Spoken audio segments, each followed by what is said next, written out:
The mystery hanging over the Alps began to unfold in 2021 when a skier disappeared in the snow-covered mountains.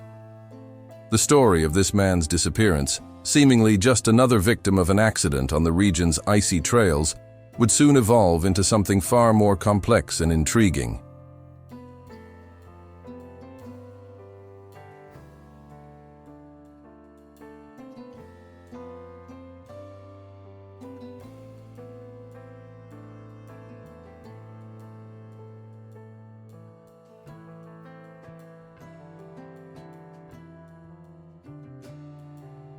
The skier, a man passionate about the sport, nature, and the extreme challenges the mountains provided, set out on an expedition with a clear goal: to conquer a remote peak, an area known only to those who truly understood the risks of exploring the Alps in their harshest conditions. The skier's initial motivation was simple.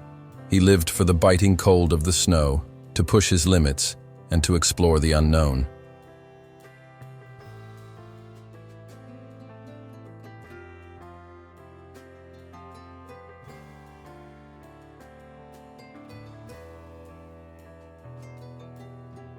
His love for the mountains brought him back to the heart of the Alps time and time again, always seeking that next challenge. His friends, family, and acquaintances knew this about him, and the idea that he might be facing the most dangerous elements of the mountains seemed almost natural. But on this particular expedition, something went wrong. Unlike other times, he didn't return.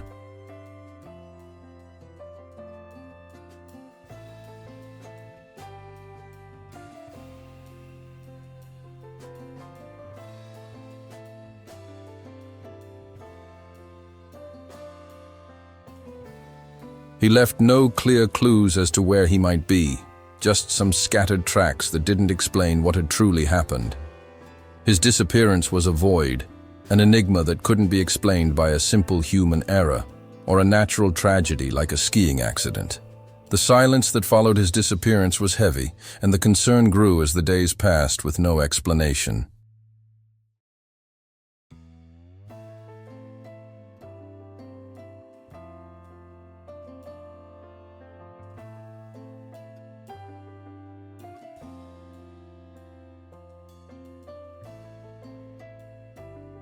The case grew even more complicated because it involved a remote area where the rugged terrain and sudden storms were common, making any rescue attempt nearly impossible. The extreme conditions of the mountain climate, with snowstorms that can appear out of nowhere and strong winds that obstruct visibility and navigation, made any sort of investigation or search that much harder.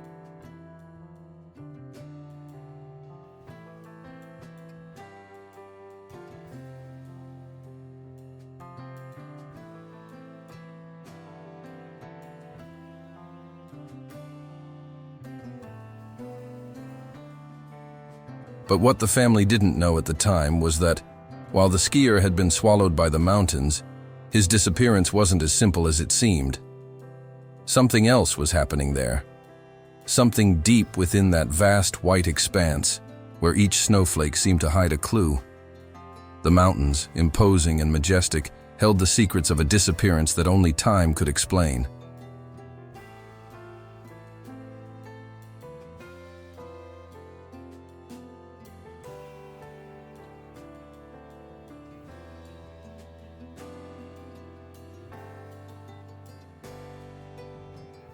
The first days of the search were intense, with helicopters flying over the most remote areas and rescue teams trying to locate any sign of the skier. But the further the search progressed, the more it became clear that the case wasn't as straightforward as it appeared. The disappearance seemed to have been carefully concealed by the mountains, which, by their very nature, could hide even the most obvious traces. Nothing seemed to make sense. The only clues were fragmented and inconclusive.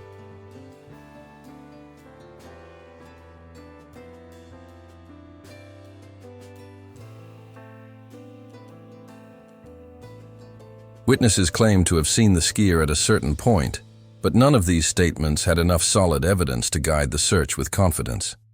For a moment, the investigators began to wonder if the skier had been the victim of something more than a natural accident.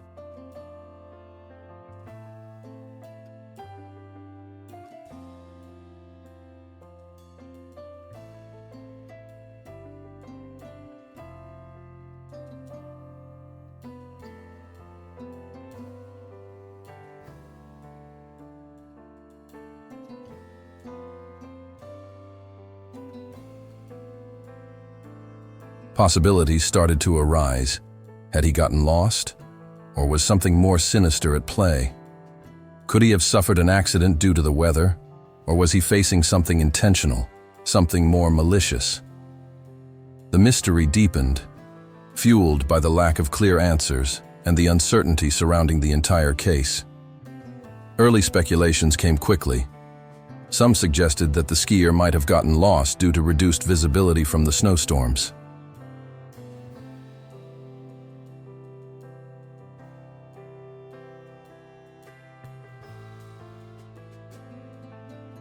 Others said that the sudden and hostile weather might have caused an accident, leading the skier to fall into a crevasse or an inaccessible area. But there were also those who began to propose darker theories, suggesting that the disappearance could have been the result of a personal tragedy, perhaps even something intentional, like suicide.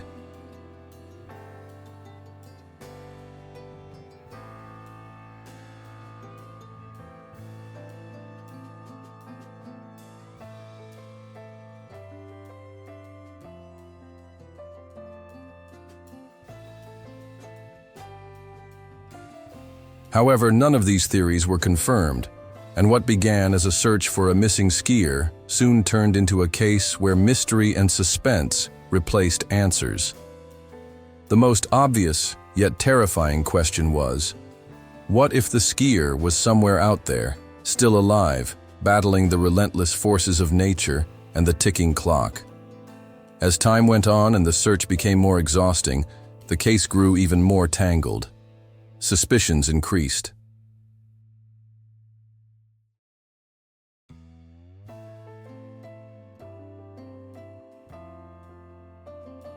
The family, already desperate and without answers, began questioning everything and everyone. It was as if the skier had vanished without a trace, leaving nothing but a shadow in his wake.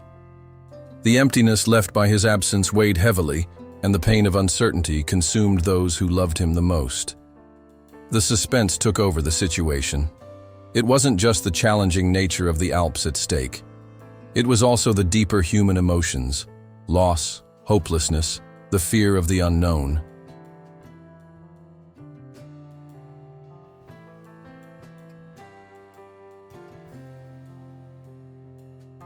It was clear that this case wouldn't end easily, and what seemed like a simple accident in the mountains might actually be hiding something far more complex and dark.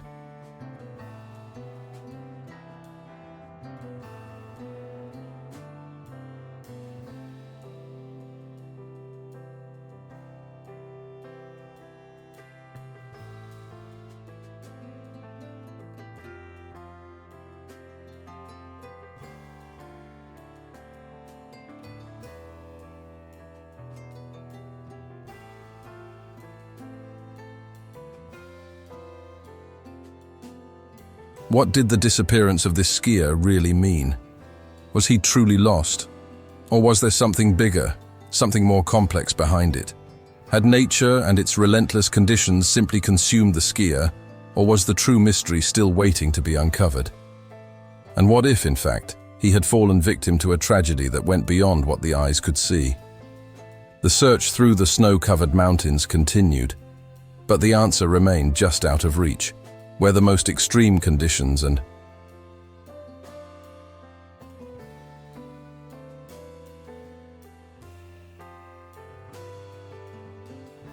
the deepest secrets of nature seem to hide the truth. The disappearance of a loved one, especially when it happens under such mysterious circumstances, deeply affects the psyche of those left behind. For the skier's wife, the news that her husband was missing in the Alps was a devastating blow. Like a knife cutting through flesh, the impact of this revelation shattered her heart and soul.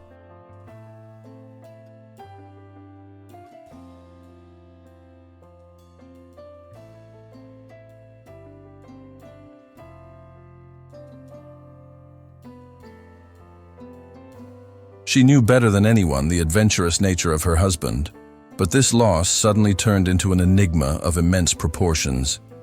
He had always been the kind of person who loved to explore his limits, challenge the forces of nature, and be in the vastness of the mountains. Yet still, The lack of clear answers about his whereabouts, about what had really happened, seemed impossible to accept.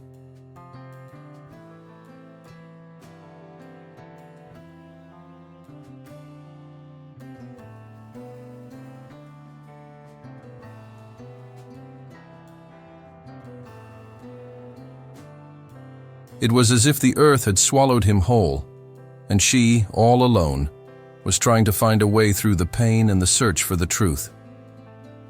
In the first few days after his disappearance, the skier's wife tried to stay strong.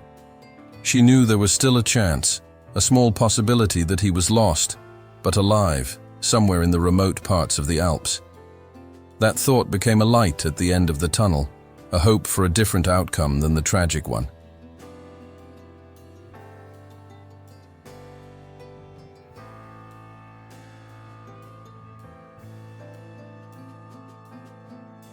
She closely followed the rescue teams, every helicopter flying over the mountains, every attempt to find him in more remote areas, as if it were the last hope to bring him back. She couldn't bring herself to believe that he was lost forever. He hadn't said goodbye, hadn't left a final message, nothing, except for a deep absence, a space that was now empty of his adventurous spirit. She couldn't even imagine the mountain taking him without him fighting until the very end.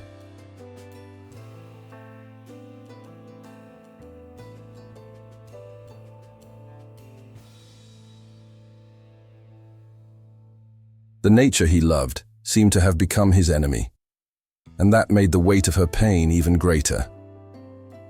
As days turned into weeks, the search began to intensify. The wife wasn't willing to passively wait for answers. She was constantly on the move, going from one town to another, from one meeting with authorities to the next, never losing hope that they would find her husband.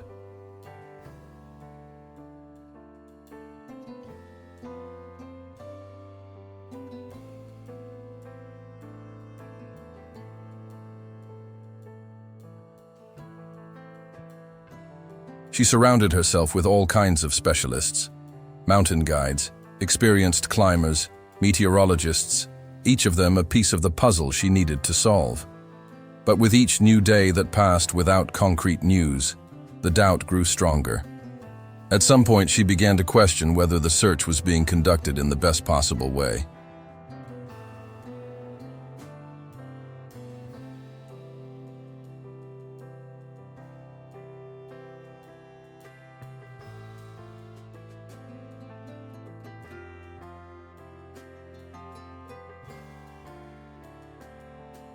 Were they looking in the right places?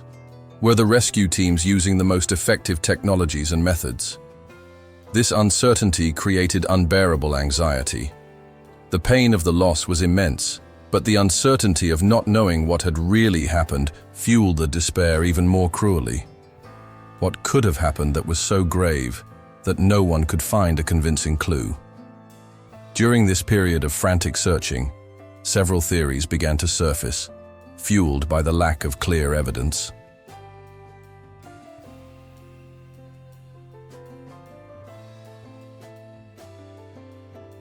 Experts initially suggested that the skier could have fallen into a ravine or been swallowed by an avalanche. However, these explanations didn't seem satisfactory.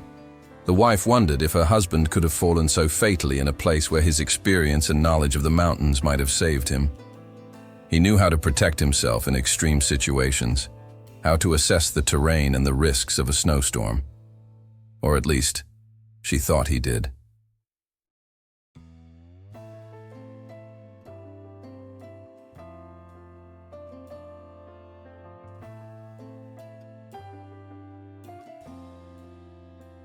This constant doubt, the questioning of her own perception of her husband's abilities, became an even heavier burden for her to bear. As his wife, she trusted his experience, and that made her believe that something else, something still unexplained, could have occurred. As time went on, the theories about the skier's disappearance diversified. One, more sinister, suggested that the skier might have decided in some way to end his own life.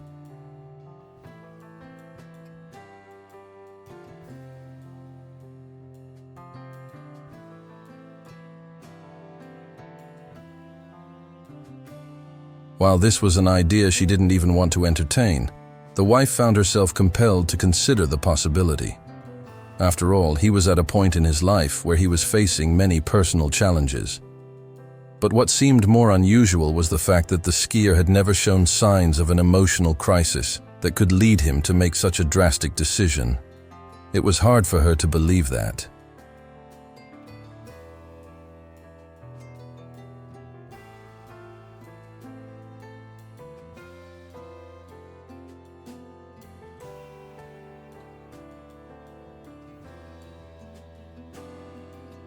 Could it really be possible that he felt so lost, so desperate, that he no longer wanted to live? That seemed like a complete contrast to the person she remembered. The man who loved life, nature, and his adventures. But as the void expanded and the pain of absence grew, she couldn't help but wonder, if he did do that, why? What had happened in the mountains for him to make that decision? However, more than any other theory, the wife longed above all for definitive answers.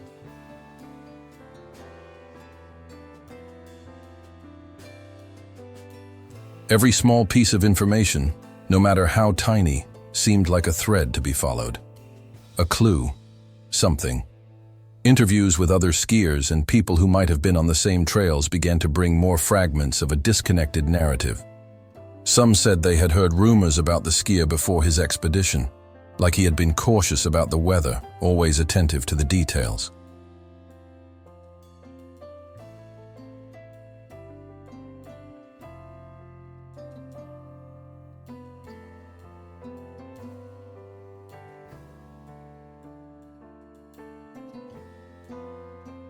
Others suggested he seemed to be in a particularly focused state of mind, as if he was about to face something big. The wife, however, couldn't make sense of these pieces. How could he, with all his experience, have gotten lost on a mountain he knew so well?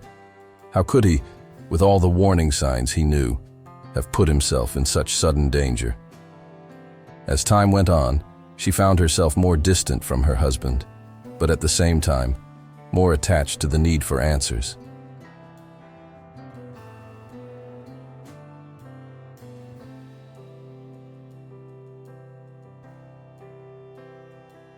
The grief consuming her was fed by the uncertainty, and she knew that, to find any peace, she had to uncover the truth, no matter what it was. She couldn't keep living with the shadow of the unknown hanging over her. It wasn't just about understanding what had happened to him. It was also a search for closure.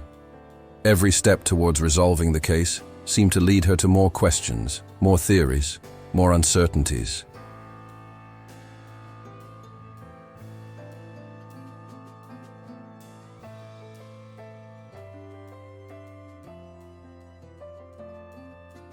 The questions about the nature of the expedition, the weather conditions, and the circumstances of the disappearance became a whirlwind of emotions and reflections she couldn't escape.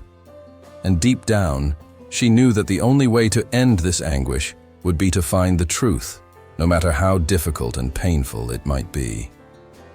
After 3 long years of fruitless searches and a constant sense of helplessness, the disappearance of the skier seemed to be turning into an unsolvable mystery.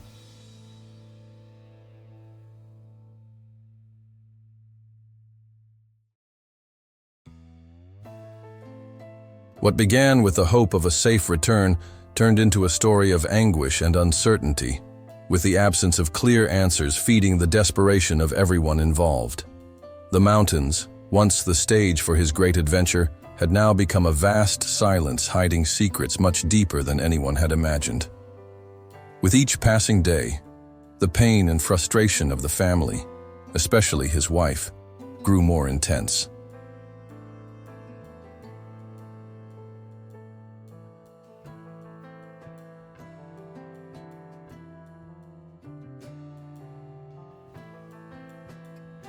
They had clung to the hope that somehow he might still be alive, but time seemed to be consuming that hope faster and faster. The search, which had once been intensely coordinated, had cooled. Even the investigators, exhausted and without enough clues, began to consider that the skier might be just another victim of the unforgiving alpine environment. They had already lost faith in the possibility of a positive outcome. Then, something extraordinary happened.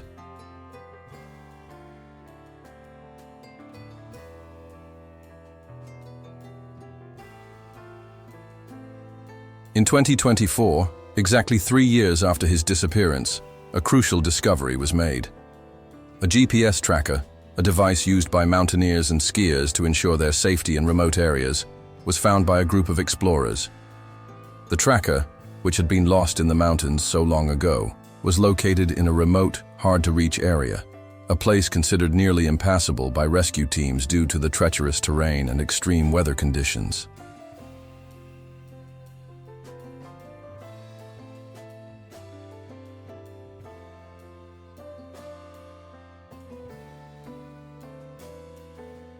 The revelation of this initial clue gave the case new life, rekindling hope and causing the investigation to take an entirely unexpected turn. The tracker, which seemed like just a piece of basic technology, now held great significance. It indicated that the skier had not only been alive long after his disappearance, but that his journey had been far more about survival than anyone had realized. The tracker showed that the skier was in an area that had never been considered a possibility before.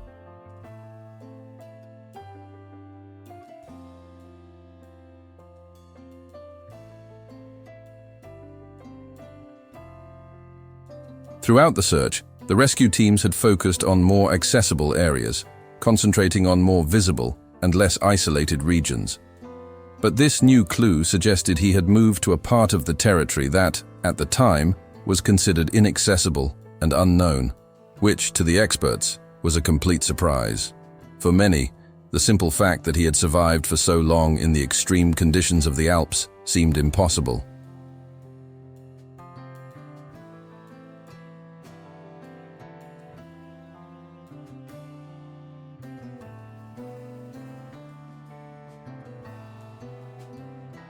The discovery of the tracker, although significant, raised more questions than answers. What did it mean? How had the skier survived in such an isolated area for so long? Had he gotten so lost that he ended up in a region no one had thought he could have reached? Or had he gone there with a purpose, perhaps to escape from some unknown situation? The lack of clear explanations made the mystery even deeper.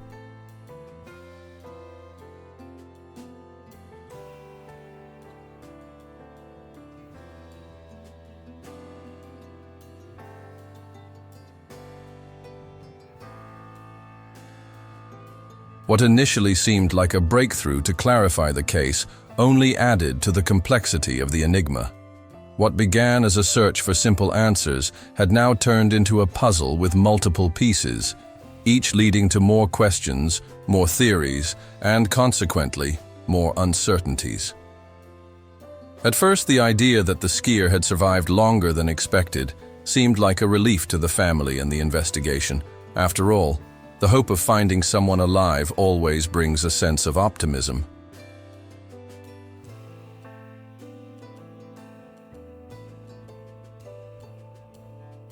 But as the details began to unfold, it soon became clear that the circumstances of his survival were far from simple. The area where the tracker was found was notoriously difficult to reach, with steep and dangerous terrain.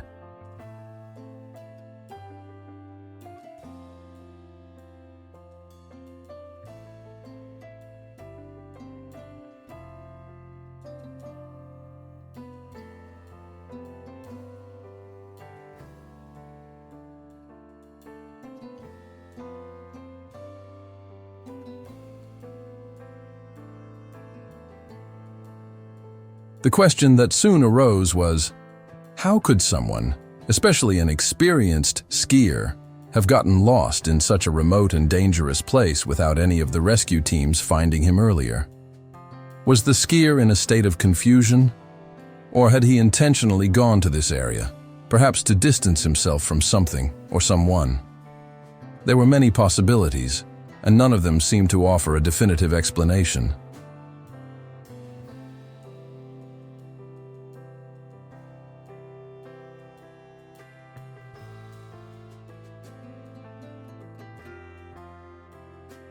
The first attempts to reconstruct the skier's journey, based on the found tracker, revealed something even more puzzling. He seemed to have stayed in one very specific spot for a long time, suggesting there was a reason he had chosen that place, far from any usual expedition route. Some interpreted this behavior as an attempt to isolate himself, to escape from something, from an unresolved situation in his life.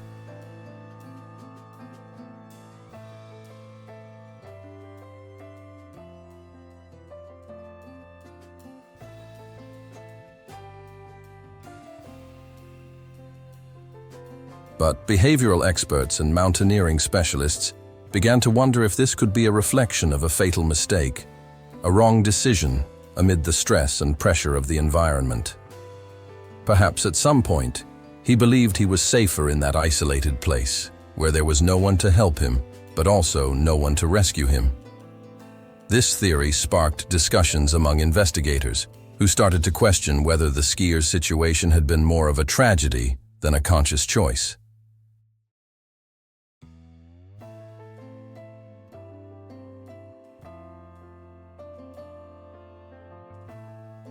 After all, how could an experienced skier have made such a mistake? The tracker also revealed that, although the skier had been in the area for much longer than expected, he hadn't moved much during the last days recorded by the device.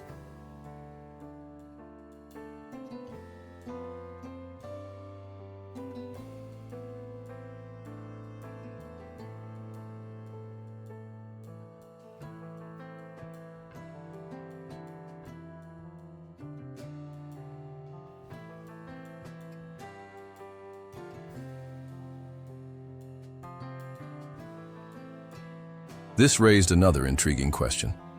Was he truly fighting for survival, or had he somehow given up hope of being found?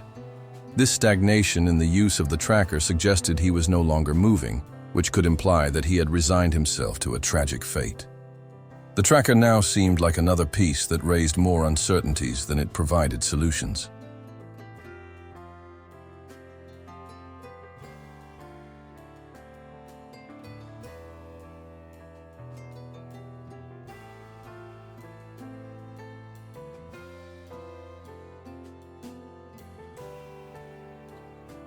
For the investigators, the hardest part was realizing that, although the skier had been there for so long, he had never signaled for help. Something that could have been easily done with the device itself. The mystery of the skier's death or survival seemed even more impenetrable. What made the case even more complicated was the combination of conflicting theories that emerged after the discovery of the tracker.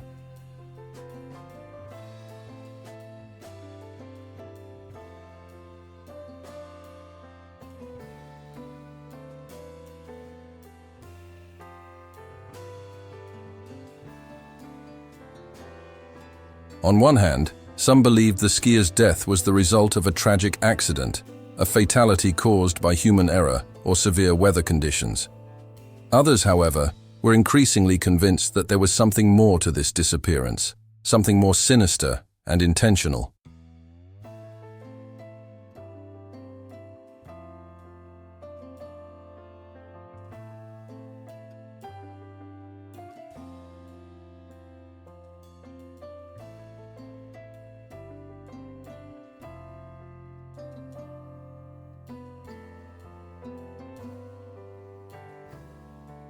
The fact that the tracker had been found in such an isolated area, without clear signs that the skier had made any attempt to communicate with his rescue teams, led investigators to consider the possibility that he might have been the victim of sabotage or a critical miscalculation, something that could have caused the tragedy in an irreversible way.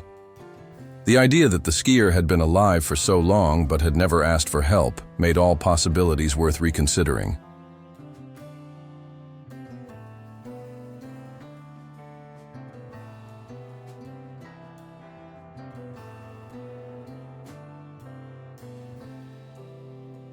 The truth seemed further away than ever, and the tension between the divergent theories only grew as new details emerged. Finally, as more investigations were carried out in the remote area where the tracker was found, another line of reasoning was suggested.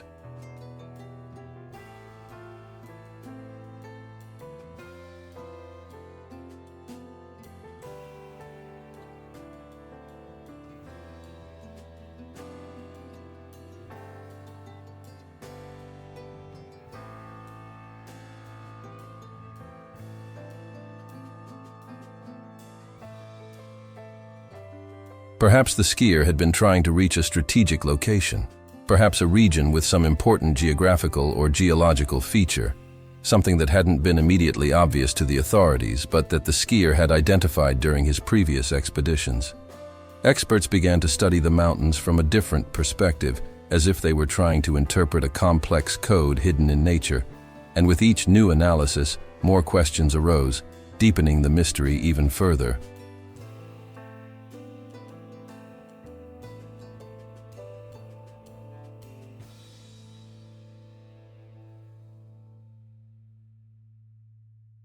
The discovery of the GPS tracker was a significant turning point in the investigation of the skier's disappearance, but at the same time, it highlighted the complexity of the situation. The tracker wasn't just a simple clue, but a milestone that forced everyone to reevaluate everything known about the case. What initially seemed like a simple accident or a natural tragedy began to evolve into an intricate web of possible explanations, theories, and new areas to explore.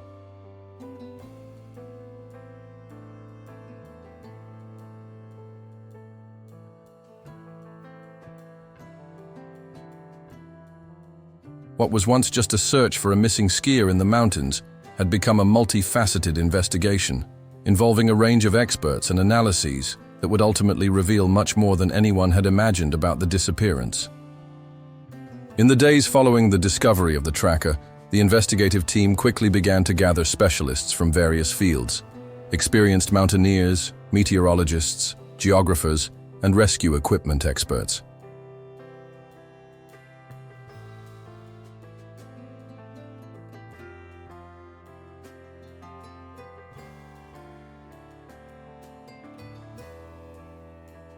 They knew that every detail could be the key to understanding what really happened. The tracker had been found in a remote area of the Alps, and now they needed to figure out how the skier had ended up there and, more importantly, what he was doing in such an isolated area. The first step was to map the tracker's location, analyzing not only the skier's trajectory, but also the terrain and weather conditions at the time of the disappearance.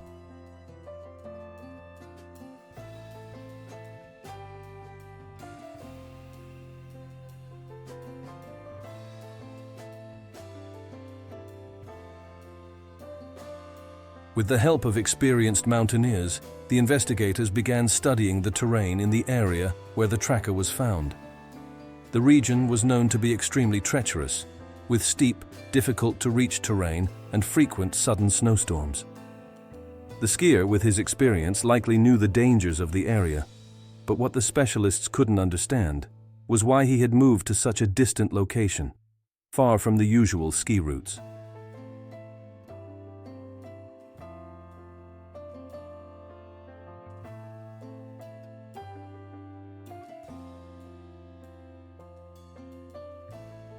The first analyses indicated that the skier had followed a route that, although challenging, was not impossible. However, the fact that he had been able to get so far in such dangerous terrain without being found by rescue teams all this time indicated that something was much deeper than a simple human error. Meteorologists began reviewing the weather data from the time the skier disappeared.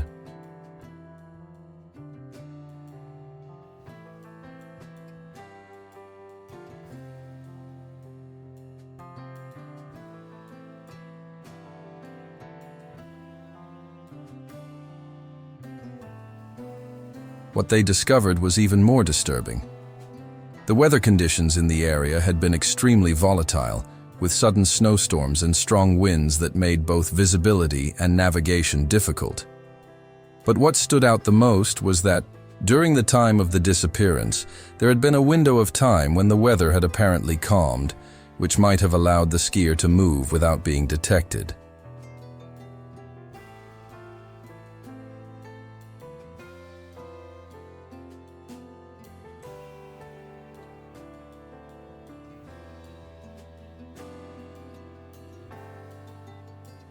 If he had done that, what would have driven him to seek such an isolated location?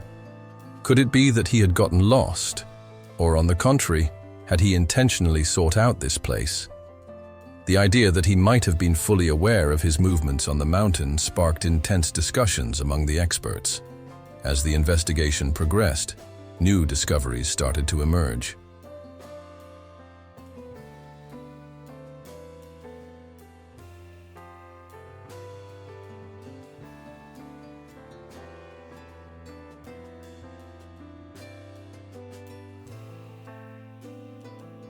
Reports from other skiers and climbers who had passed through the same region in the years following the skier's disappearance were analyzed more deeply.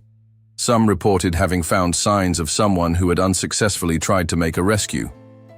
Others mentioned finding abandoned equipment in strategic locations, as if someone had been trying to leave clues but failed.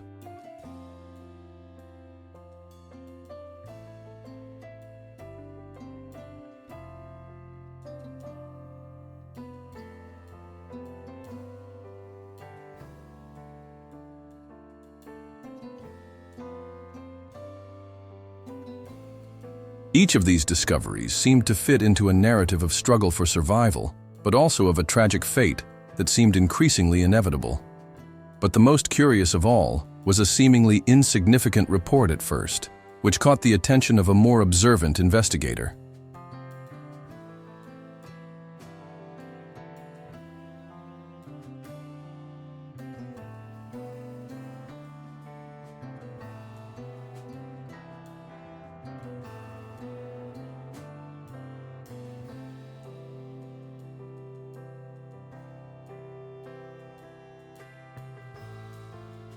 A climber who had scaled the same area years after the disappearance claimed to have seen ski tracks left at the top of a hill, apparently made by a skier who was attempting to cross the region in search of a rescue point. The detail that stood out was the angle of these tracks. They indicated that the skier was likely trying to cross an area known to be extremely dangerous and prone to avalanches.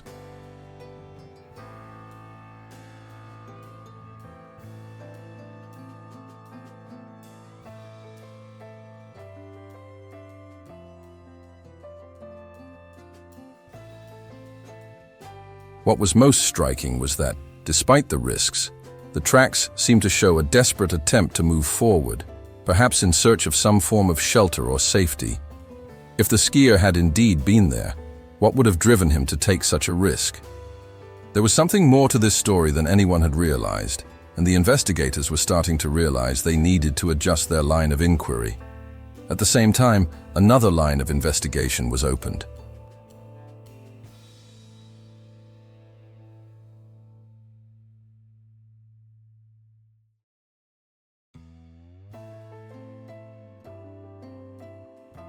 Rescue and survival experts began studying the possible strategies the skier could have used to survive for so long in the mountains.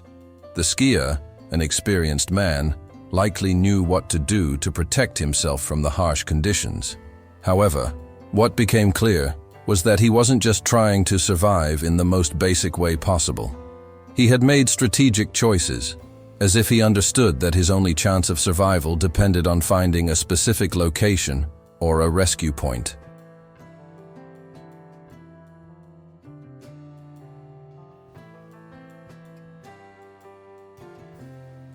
The experts began asking themselves, could it be that the skier had found something in the mountains, perhaps a point of interest, a discovery, or even a source of information that motivated him to keep moving into such an isolated and dangerous area?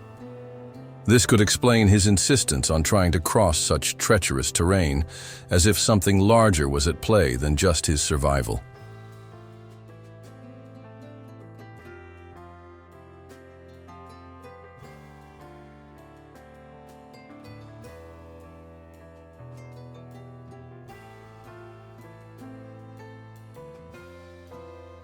In parallel, other members of the investigation began to delve deeper into the skier's psychological conditions. What would drive someone to cross such a remote and dangerous territory? Undoubtedly, survival was a factor, but there was also the question of the mental states that could have influenced his decisions.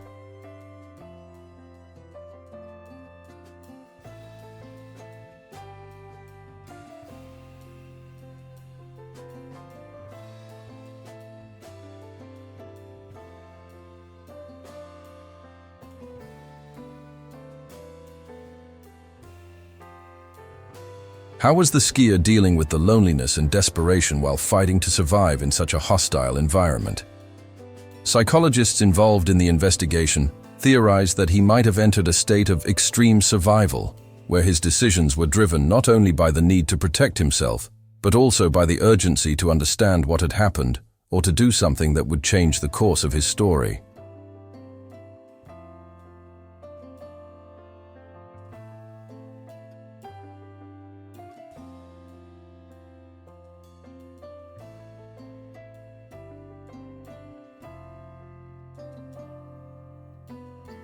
This raised a series of questions about the nature of expeditions in such remote and inhospitable places. In extreme situations, can the human mind be an ally or an enemy?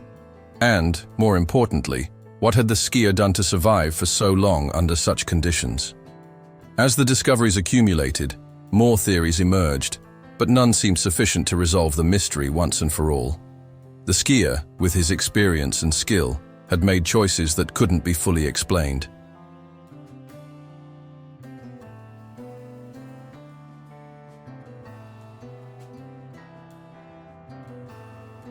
Every clue that emerged opened doors to contradictory theories. On one hand, the idea that he had gotten lost seemed more plausible given the vast terrain and unpredictable conditions.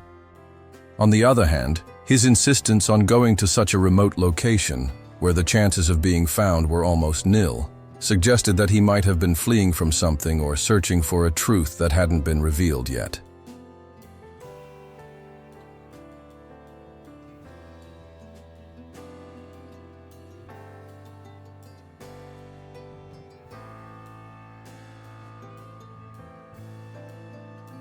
But what was that truth? And more importantly, why had he made these choices? These questions remained unanswered, making the investigation even more challenging. The case of the missing skier in the Alps had turned into a great enigma where every new discovery seemed to deepen the mystery.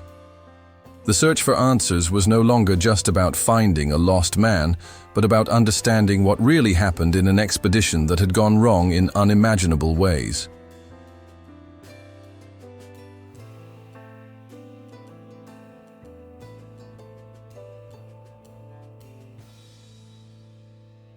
As investigators scoured the mountains and examined every clue with greater care, the feeling that something much bigger was at play, something still undiscovered, continued to grow. And so, the story of the missing skier became ever more complex, challenging everyone involved to rethink what they knew about survival, human nature, and the extreme choices made in unforeseen circumstances.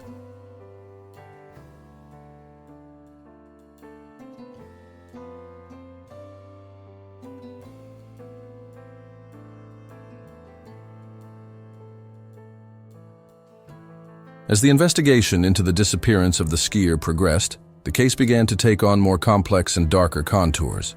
The discovery of the GPS tracker had given new life to the search, but the growing web of theories and assumptions seemed to leave everyone more perplexed with each new step. In this scenario, key figures emerged who would play essential roles in the search for the truth.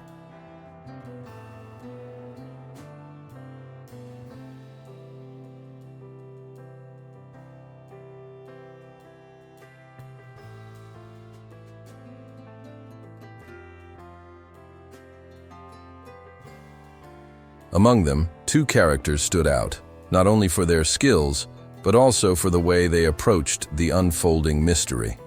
The first character was an experienced investigator named Ricardo, who, when called in to handle the case, brought not only years of experience in missing person cases, but also a dose of skepticism necessary to analyze the case with a critical eye.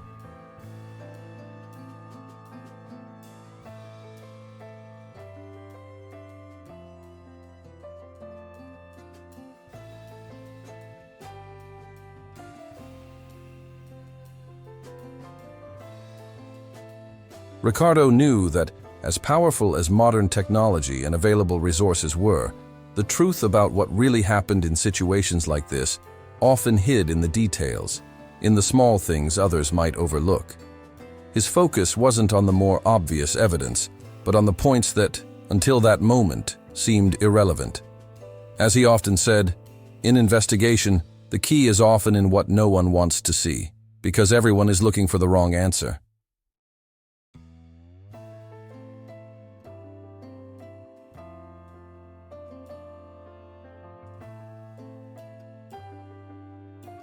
Alongside Ricardo, another key figure emerged. Enrique, a veteran mountaineer, specialized in rescues in extreme mountain conditions. Enrique was known for his pragmatism and vast experience in adverse situations, making him a key player in the investigation.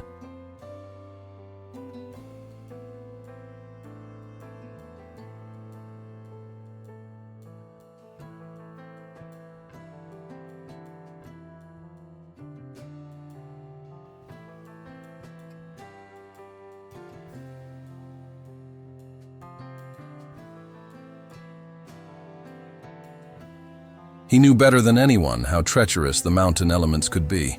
And he also knew that, even in the worst conditions, people could survive much longer than they realized, if only they knew how to act and understand the signs of nature. Enrique wasn't shaken by the idea that the skier might have gotten lost. On the contrary, he believed that the skier could have had a reason for moving to such an isolated area.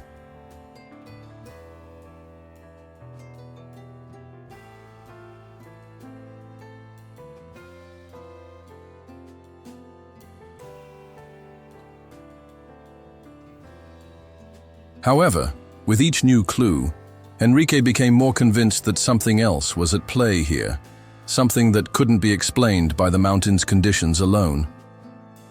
It was with the help of these two characters that the investigation took on a new direction. Both agreed that the skier's behavior before his expedition was a crucial point to be examined in more depth.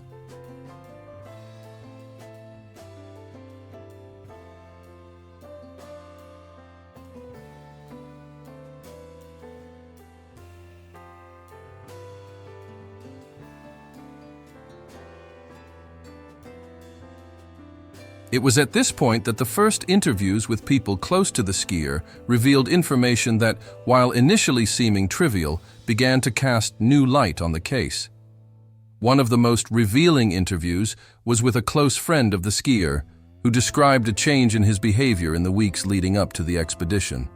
According to the friend, the skier had been acting differently, more introspective, and even a bit distant from his friends and family.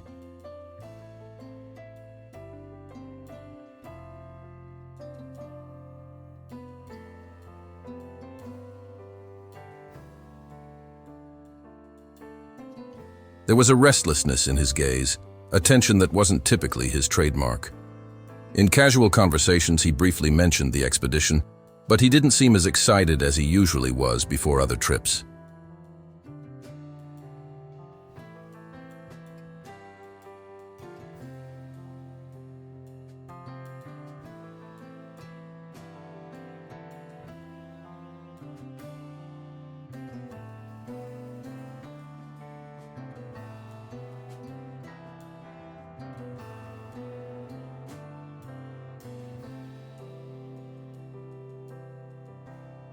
This started raising a series of questions. Was the skier going through some personal issue? Was there something else, perhaps a hidden motivation to go to such a remote and dangerous place? These doubts began making the investigators question the reasons behind the skier's trip, and if there was more to the story than just a passion for mountaineering. Later, in another interview with a professional colleague of the skier, a new clue was revealed.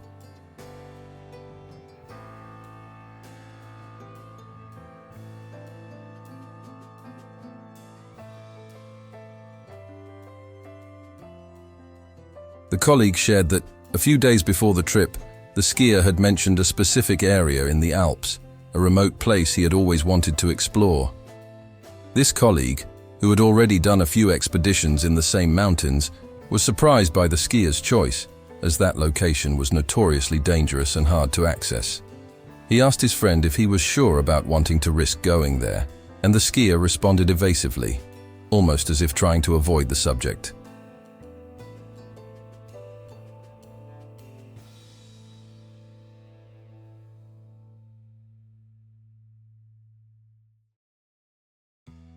This small detail was enough for Enrique and Ricardo to start formulating new theories.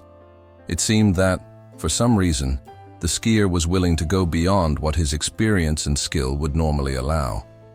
What had motivated him to stray so far from the conventional routes?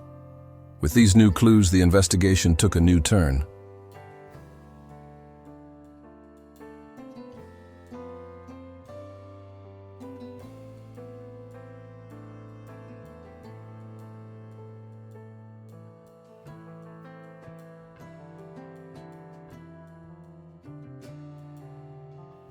Enrique, with his vast experience, began reviewing the skier's behavior and the critical points of the expedition, and his intuition led him to an unsettling possibility.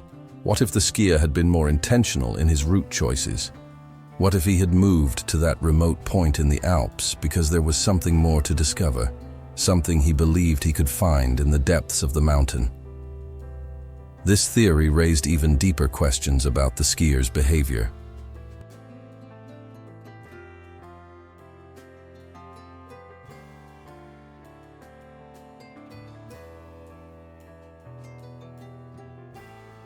He could have gotten lost, yes, but he could also have been in search of something much greater than just a personal achievement. As the experts began to investigate the GPS tracker more thoroughly, which indicated where the skier had been, discrepancies started to emerge. The fact that he had moved into such remote and hard-to-reach areas suggested that he wasn't just trying to escape a dangerous zone, but might have consciously chosen to move forward.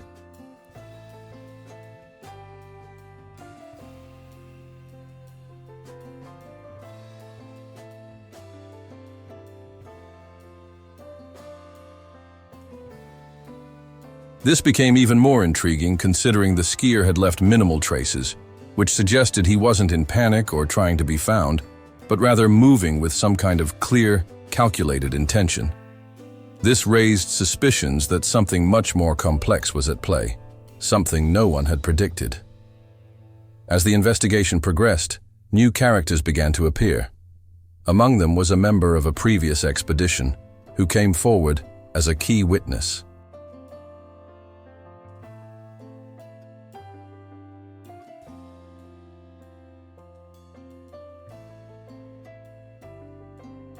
This climber, although not directly involved in the case, had known the skier for a long time and shared a curious experience. He reported that, during one of his past expeditions, the skier had briefly discussed a discovery he had made on one of the mountains, something he considered important but didn't want to disclose at the time. This revelation became one of the main discussion points among the investigators.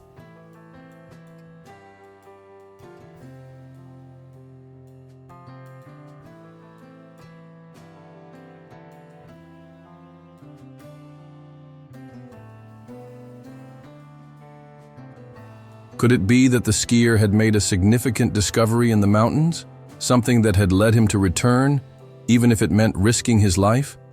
Or was he, in fact, simply obsessed with something so personal and mysterious that he was willing to follow any clue without considering the dangers of the journey? Questions began to pile up, and suspicions grew. Each interview, each new testimony, only increased the uncertainty about what had really happened.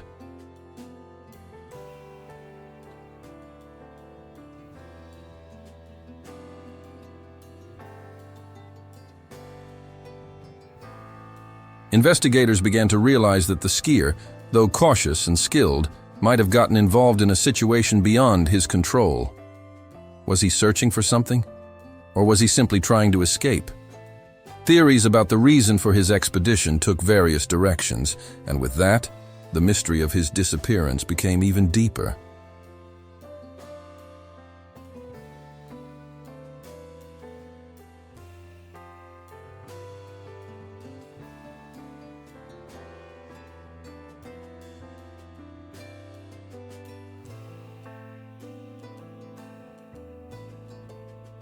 As new key characters emerged and more interviews were conducted, a central question emerged. Had the skier really gotten lost, or did his journey to that remote part of the Alps have a darker purpose? With each new clue, more questions arose, and more people began to doubt the official version of events. The investigation was far from reaching a conclusion, but now the investigators were convinced that the truth was hidden somewhere in the mountains, waiting to be discovered.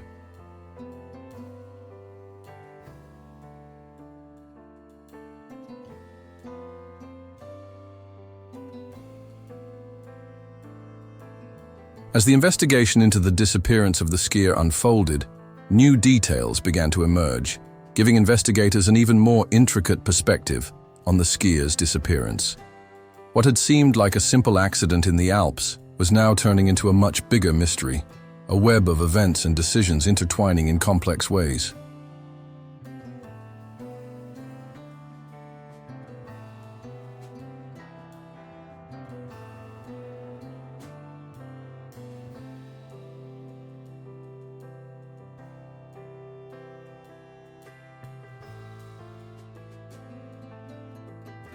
As the revelations began to surface, those involved in the case realized that the disappearance of the skier wasn't a matter of bad luck or a natural tragedy, but rather an enigma with many layers still to be unraveled. One of the first significant revelations came from a close friend of the skier who, during one of the interviews with the investigative team, shared something that hadn't been mentioned before. He always talked about something in the mountains but never gave details.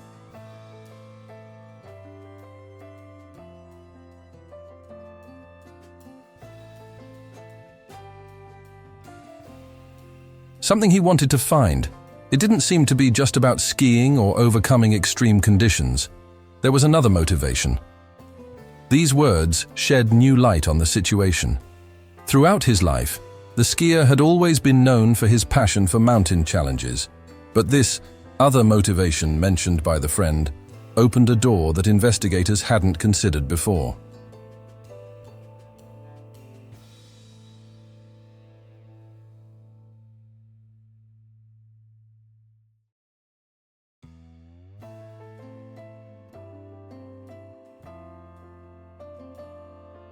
Was the skier searching for something specific?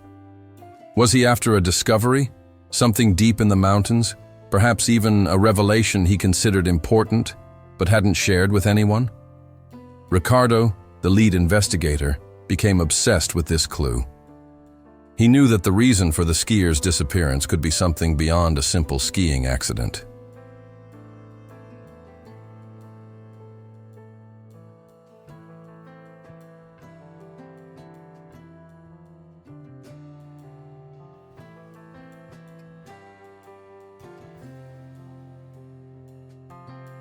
The idea that the skier could have ventured into a remote area of the mountains for a personal or intellectual reason made the investigation take a new direction. The skier wasn't just trying to survive. He was searching for something, and perhaps he had found something that made him press on, even when the situation became more dangerous. This theory gained traction when the investigative team began reviewing the records of the skier's previous expeditions.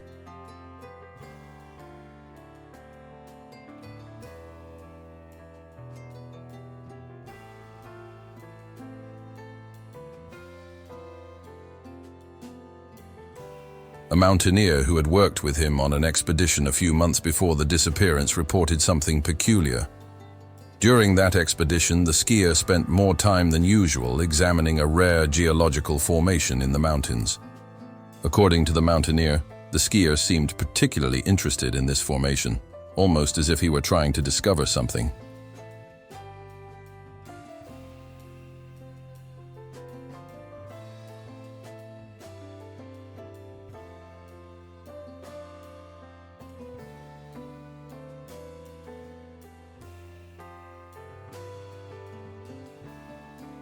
He asked several times about the terrain and location, always vaguely, but with a fixed gaze, as if searching for something.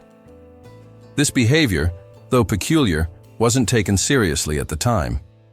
However, now with the GPS tracker and the new information, this obsession with a specific geological formation in the mountains became a key point in the investigation.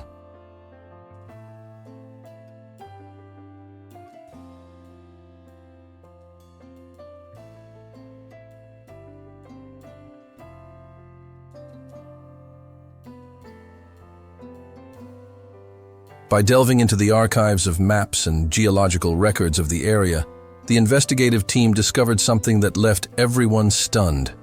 There was a rare formation in the Alps, little known and still not fully explored, located in the same place where the tracker had been found.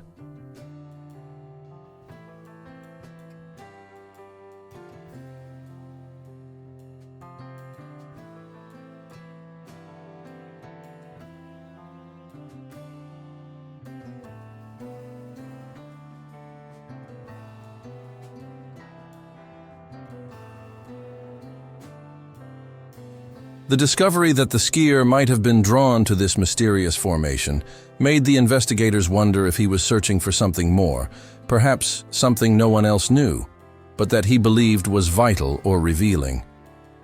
The connection between the skier's peculiar behavior and the geological discovery now seemed clear. He was searching for something, and that search had likely led him to that remote and dangerous area.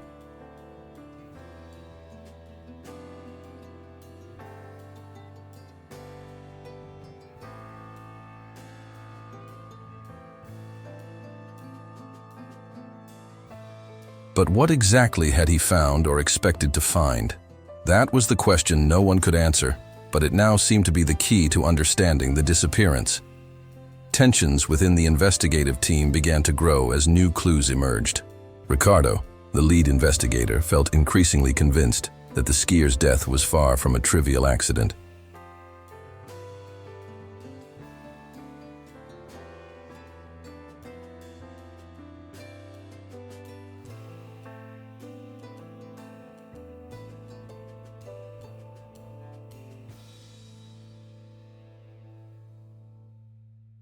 He began to question everything that had been said previously, including the assumptions that he had gotten lost or had died in a natural accident. At the same time, Enrique, the veteran mountaineer, began to ask deeper questions about the skier's motivations. For Enrique, there was something darker in the story, something not just related to the nature of the mountains, but also to the skier's deep drive, something related to his mental and psychological state.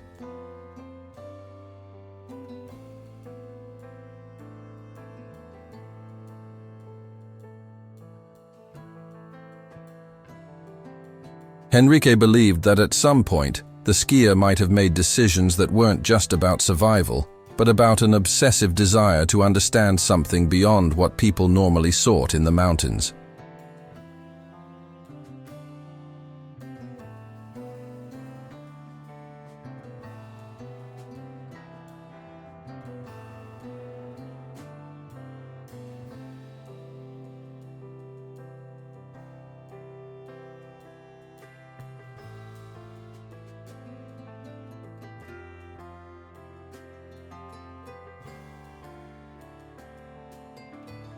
This thought began to spark internal conflict within the investigative team.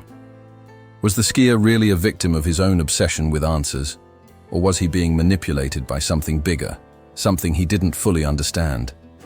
The situation became even more tense when investigators began considering a disturbing theory. What if the skier had found something in the mountains that, in some way, had put him in danger? Or what if he had been the target of something more sinister, like sabotage?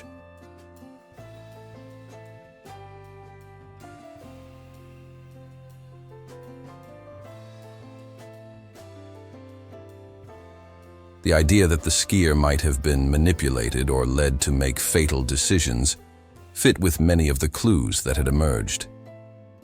A series of contradictory pieces of information came up during the interviews, some of which indicated that the skier hadn't been alone on the mountain, but that someone else had been there before or during his expedition.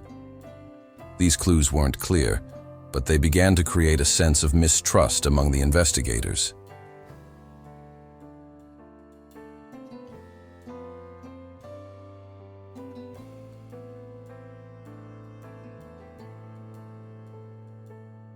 They needed to figure out if there was another person involved, someone who had influenced the skier in some way. In a tense moment of the investigation, the skier's wife, still devastated by the loss, was called in for a new interview. She had remained silent for weeks, but now seemed willing to talk more about her husband. During the conversation, she revealed something no one had imagined.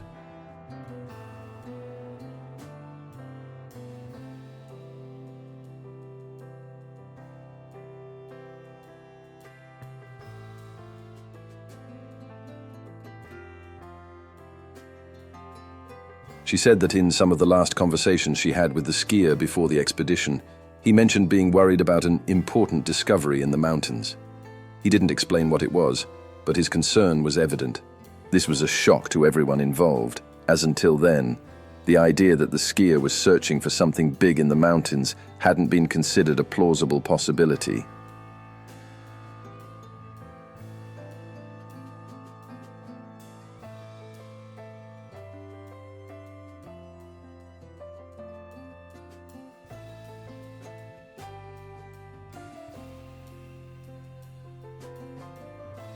But now, with this new information, the investigation was entering dangerous territory where there was no longer certainty about the skier's motivations, and the possibility that he had somehow been at risk of being manipulated or influenced by external forces became more real than ever. The shock of this revelation rattled everyone involved.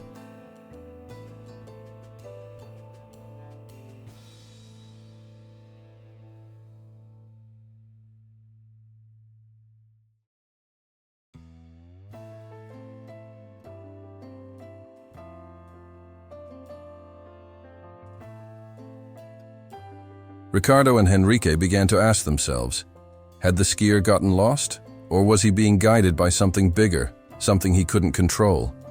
And if there were an external force influencing his decisions, who or what was behind it? Every new fact seemed to open doors to more questions, and as the investigators followed these leads, the path to the truth grew more obscure. The confrontation between the conflicting theories about what really happened to the skier intensified.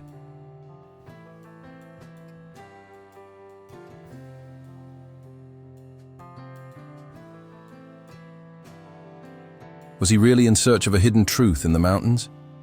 Or did his search lead him to make wrong decisions, putting his life at risk? And more importantly, what had he really found? The investigation was increasingly becoming a battle not just for answers, but for understanding the very limits of human reason in the face of the unknown. The case of the missing skier, which had started as a simple search for answers, had turned into a story full of twists and unexpected complexities.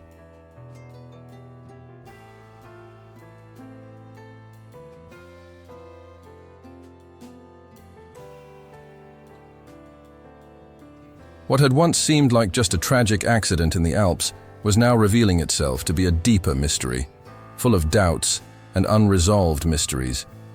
Each new clue, each interview, and each revelation about the skier's true intentions raised more questions, more theories, but also a growing sense that the truth was within reach, waiting to be discovered. Finally, after 3 years of intense investigation and unexpected twists, the moment of truth seemed to be approaching.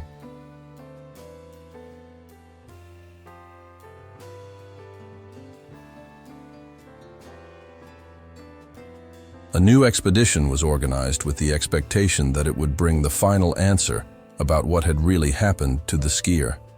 The expedition would be larger, more focused, and above all, more careful.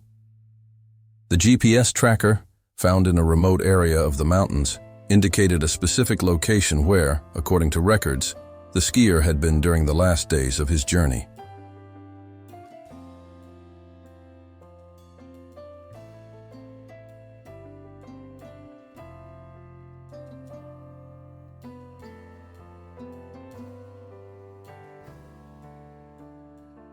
The discovery of this tracker, which had been overlooked in the initial searches, gave the investigation a new perspective. The tracker pointed to an area that was hard to access, and now the investigators were determined to explore this area with a level of depth and organization that had never been done before. Ricardo, the lead investigator, knew that this expedition would be the key to uncovering what had really happened.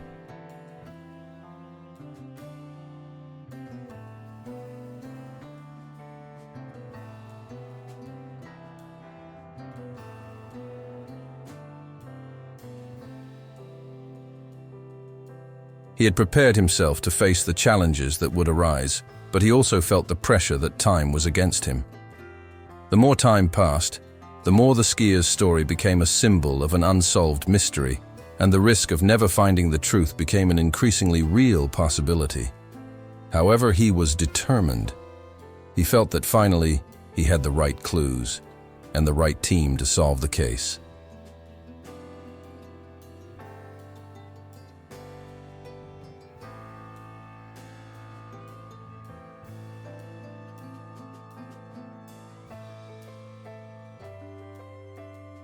For him, this expedition would not just be about finding the skier's body, but about finding the answer to the big question: what really happened to him? Henrique, the veteran mountaineer and rescue expert, was also part of the expedition, bringing his vast experience. He knew the task they were about to face wouldn't be easy. The Alps, especially the remote areas they needed to explore, were treacherous and unpredictable.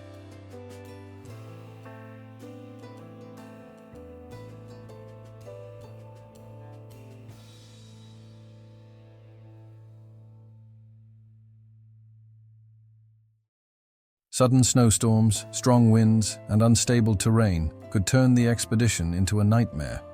But Henrique wasn't someone easily intimidated. He knew the only way to get to the truth was to face the challenges head-on. And his intuition told him the answer was indeed in that isolated region that few dared to explore. The expedition began with palpable tension. The rescue team, composed of mountaineering and survival experts, was aware of the risks they were taking.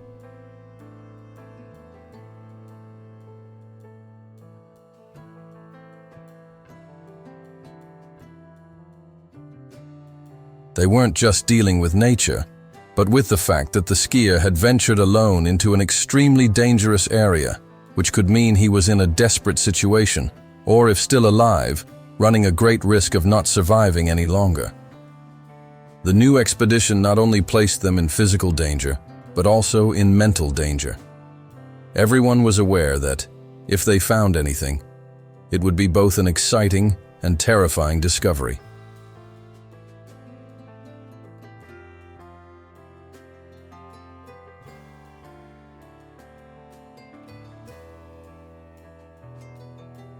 No matter how prepared they were for this journey, no one knew what truly awaited them. As the team made their way through the mountains, they encountered increasingly difficult obstacles. The snow was deep and unstable, the winds cut with ferocity, and the trails became harder and harder to follow. But Ricardo and Henrique's determination kept them focused.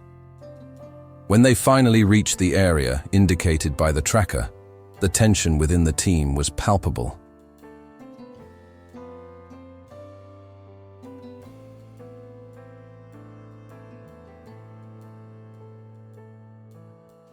What would they find there? Were they finally close to a discovery, or was what awaited them just another clue that would lead to another unknown? No one knew, but everyone was aware that they were about to face a decisive moment. Then something happened that completely changed the course of the expedition. At a critical point in the journey, as the team was exploring a particularly treacherous area, Henrique, with his experience, noticed something unusual.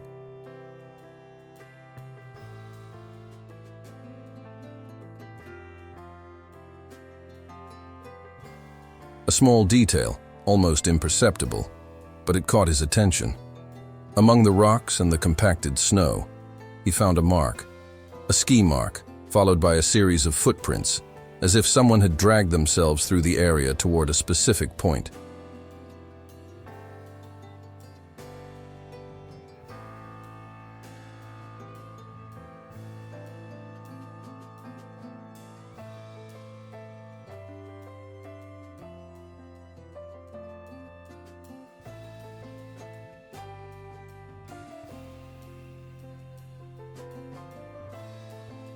Henrique immediately shared his discovery with Ricardo, who was shocked by the possibility that the skier could have left these tracks recently, which meant he could still be alive, or that the situation had unfolded very differently than anyone had imagined.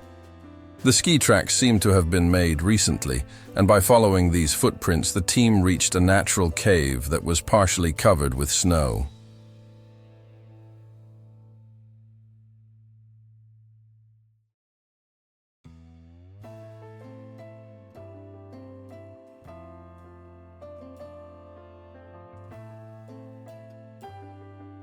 Upon carefully entering the cave, they made a discovery that immediately changed the course of the investigation.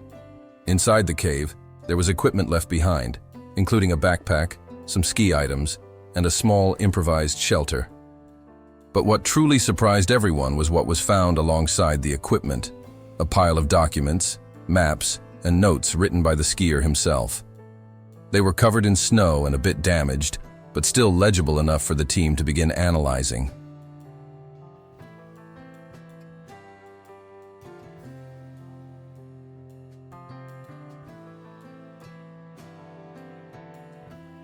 There was a sort of journal, written with urgency, where the skier detailed his journey and, more importantly, his discoveries. He mentioned the geological formation he had found earlier and how it had fascinated him. He believed there was something extraordinary in the rocks and the structure of the mountains, something no one else had noticed.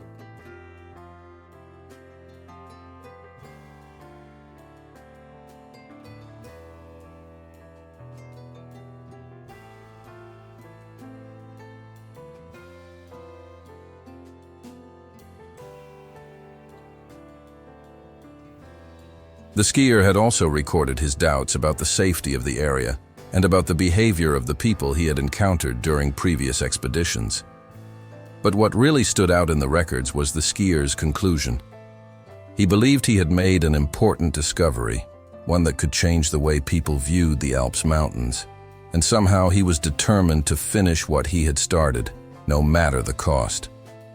The expedition members were stunned as they read these words.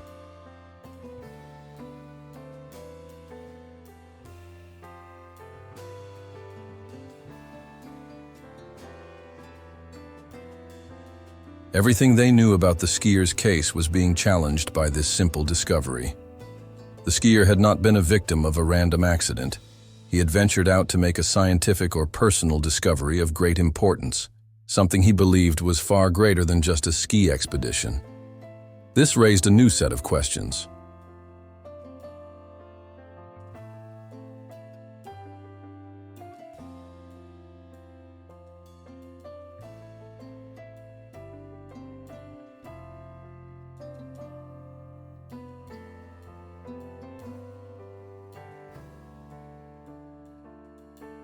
What exactly had he found? And who else knew about his discovery? Had the skier been on a solitary journey to reveal something significant? And perhaps this quest had led him to a tragic fate.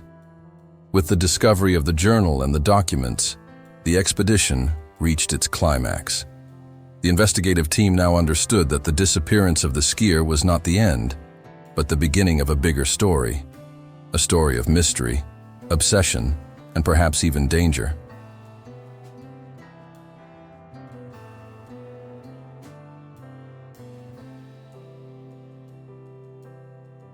The skier, in his search for the unknown, had left behind more than just clues. He had left a story of courage, dedication, and the pursuit of truth. The emotional impact of this discovery shook everyone present because, in some way, the skier was more present than ever, and the truth about what happened to him was within reach.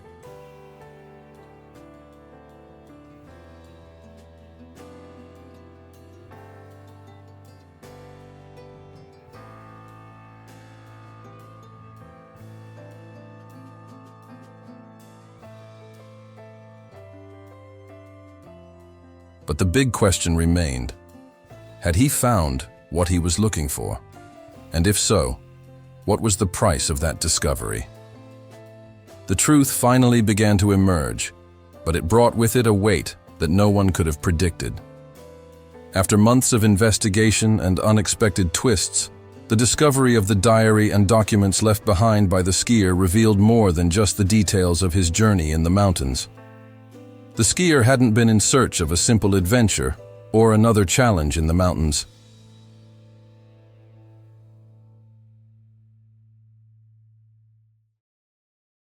He had embarked on a larger mission, involving a scientific and geological discovery that, according to his notes, could change the way the world viewed the Alps mountains. What had once seemed like a search for answers about his disappearance now transformed into a story of obsession, of a man who risked everything to unravel a mystery greater than himself.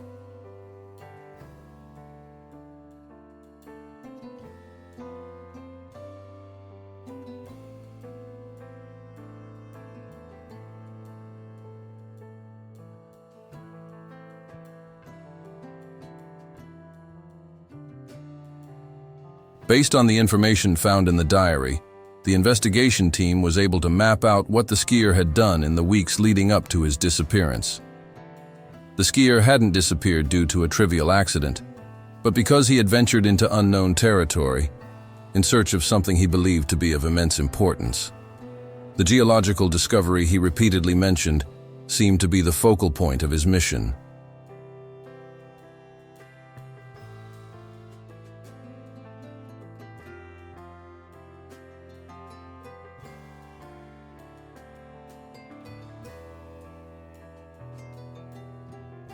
He believed that deep within the mountains he had found a rare formation, something that could change the paradigms of science. His obsession with this discovery led him to stray from the more well-known routes, to venture into an isolated and hard-to-reach area where he inevitably got lost. This revelation brought a mixture of relief and deep sadness to the family, especially to the skier's wife.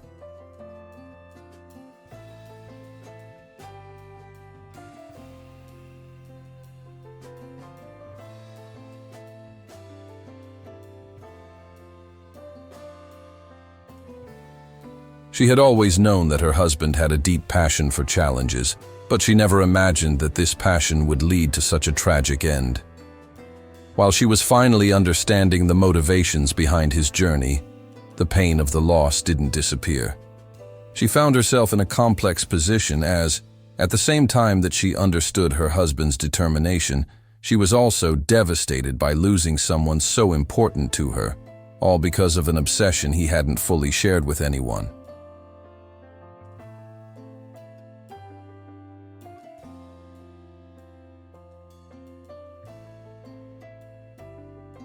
However, the discoveries weren't enough to provide complete closure. The investigation into the skier didn't end with the diary. There were still many unanswered questions, especially about what he had truly found in the mountains.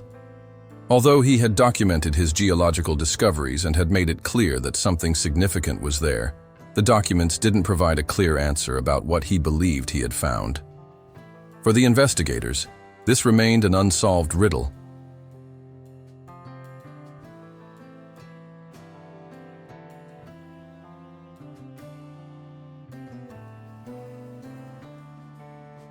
They now had enough evidence to know that the skier hadn't simply gotten lost, but had been involved in a personal mission he believed to be of enormous importance. Yet the question of what he had truly discovered still hung in the air, without a satisfactory explanation.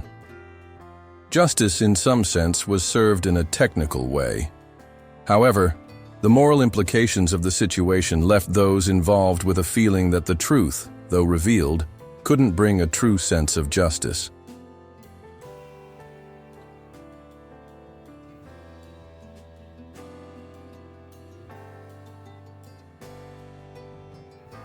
The wife, upon discovering the magnitude of her husband's quest, didn't know whether she should feel relieved to finally understand his motivations or fall even deeper into grief, since the tragedy could have been avoided if he had shared more of his obsession with those around him.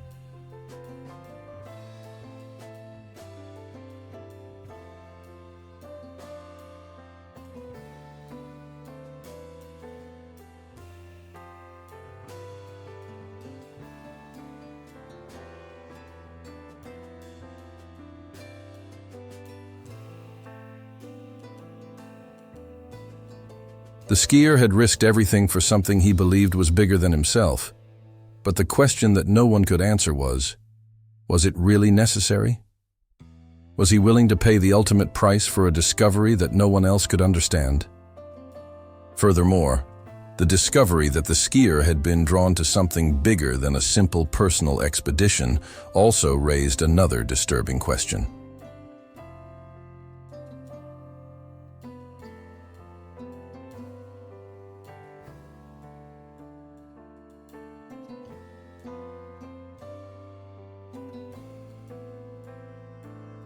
Upon reviewing the notes and interviews, it became clear that he wasn't entirely alone in his search. There were, in fact, mentions of a group of interest that he had encountered during his previous expeditions. Though his notes were vague and evasive, the skier seemed aware that there were people watching his discoveries.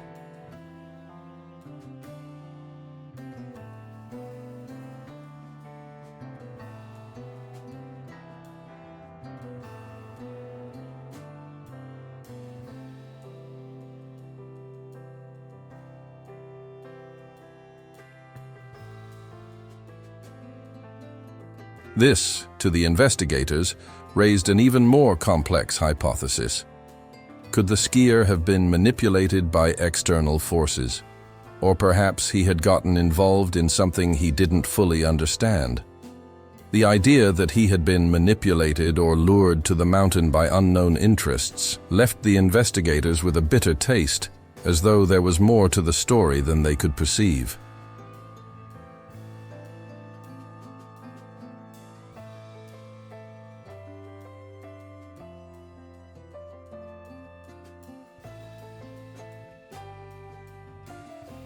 This doubt about the external motivations that might have influenced the skier became a point of confrontation for the investigators.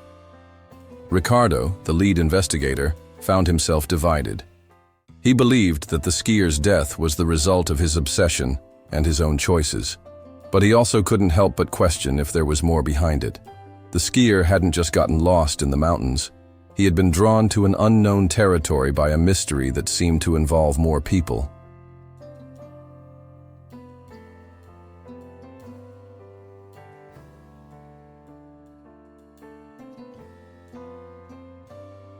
This inevitably generated the sense that there was an external factor that, somehow, influenced the skier's journey, leading him to make decisions he might not have made otherwise. As the investigation neared its end, those involved began to reflect on the impact of the skier's death. The sense of justice seemed evasive. He had done his part, sought the truth, but the price of that truth-seeking had been extremely high.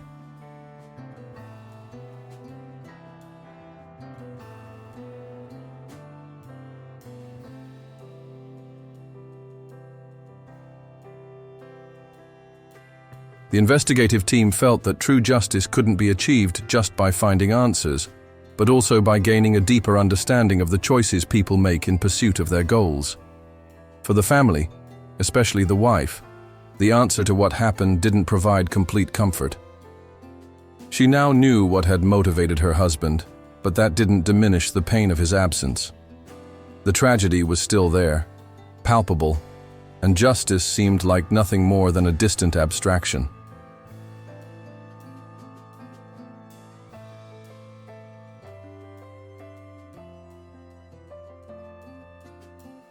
Justice had been done in terms of understanding, but the true sense of resolution and peace was never reached. The skier, in his quest for the unknown, had challenged not only the limits of nature but also the limits of what was possible for him. And in the end, that search led him to a tragic and irreversible fate, which everyone would understand, but no one could change.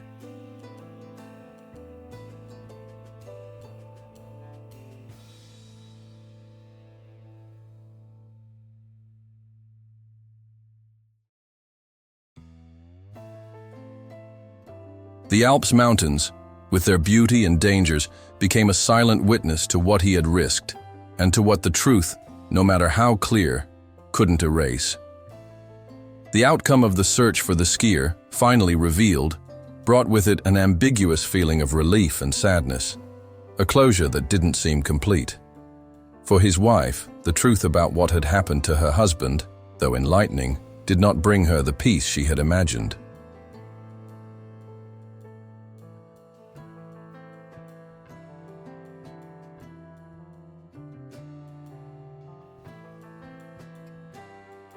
She had known he had an unusual passion for the mountains and immense challenges, but now she understood how this obsession with an unknown discovery had led him to a tragic end.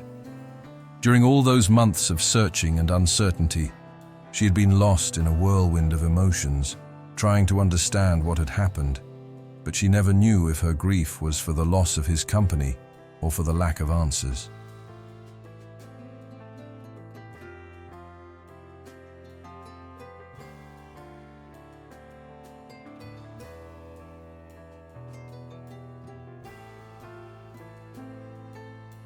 Upon discovering the skier's true motivations, she finally understood what had driven him to take such risks.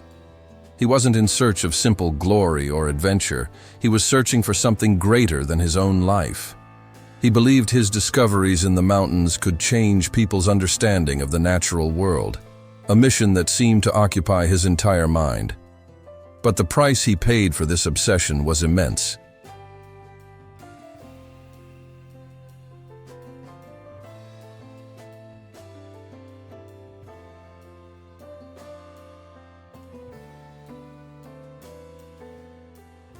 The skier was so focused on his mission that he didn't realize, or perhaps didn't want to acknowledge, the risks he was taking. What had seemed like a simple expedition turned into a fatal isolation, and this tragedy had now become part of his legacy. For his wife, this revelation brought a mix of feelings. On one hand, she was relieved to finally understand the reasons that had led him to disappear. But on the other, this understanding only amplified the pain of her loss.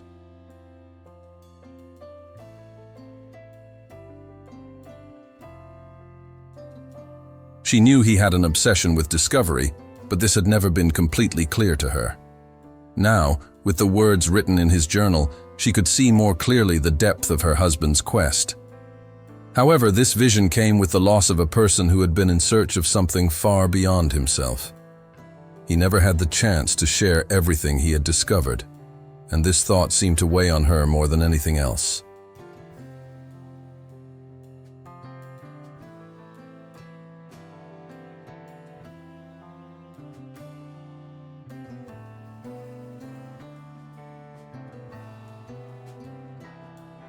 The pain of loss mixed with a sense of regret.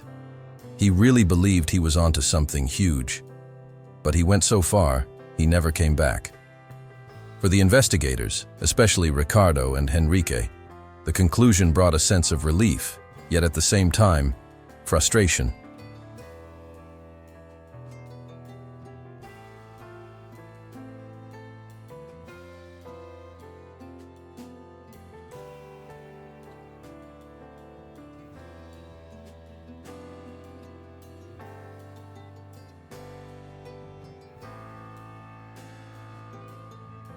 They had devoted so much time and energy to understanding what really happened to the skier. And finally, upon discovering the contents of the journal and the notes, they understood that the man had been searching for a scientific revelation of great importance. But this revelation didn't lessen the pain of the loss. There was something incredibly sad about knowing that the skier had given his life for something that, in the end, would never be publicly recognized.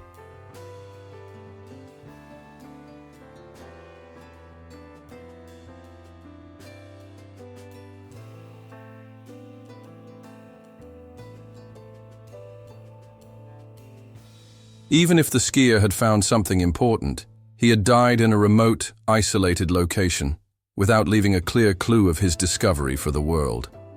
His records, though vital to the investigation, were not enough to provide a full answer to what he had really discovered. The mystery surrounding his geological discovery remained, as his death had prevented him from sharing the great revelation he believed he had made.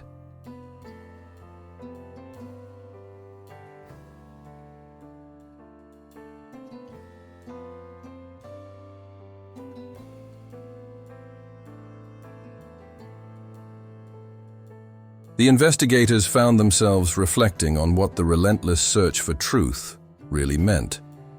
They had solved the mystery, yes, but the answer didn't come with a sense of completeness or justice. The skier, in his search for answers beyond the borders of what was known, had not considered the personal cost of his journey. Although his dedication and obsession had revealed something valuable, this discovery would not bring him the peace he sought, nor peace for those left behind.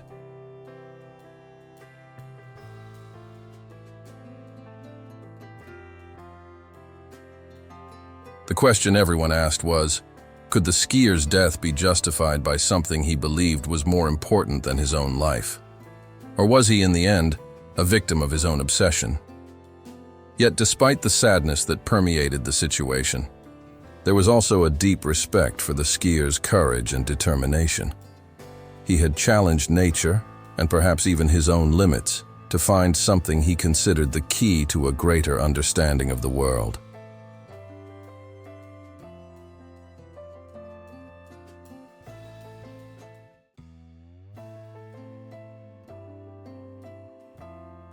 His journey, though tragic, served as a reminder that sometimes the pursuit of a higher purpose or truth can lead us down dangerous and unpredictable paths.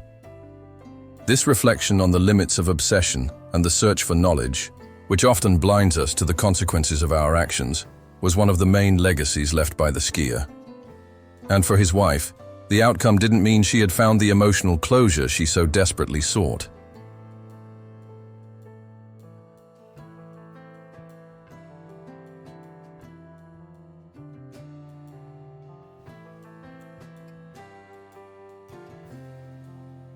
The void left by her husband was deep, and the explanation of his actions didn't bring the healing for the grief she carried. However, she knew that, at least now, she understood the reasons behind his death. This understanding, as painful as it was, provided some emotional relief. She could, in some way, move forward with the sense that, to some extent, she had been part of something greater that he had tried to achieve, even if he had paid the ultimate price for it.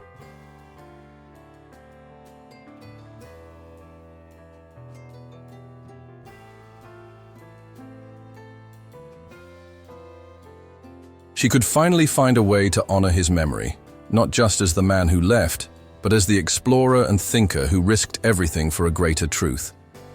The case of the missing skier became a point of reflection for everyone involved. The pursuit of truth, as legitimate as it was, carried with it the weight of human choices, consequences, and obsessions. While the truth about what happened to the skier became clear, the feeling of justice could never be complete.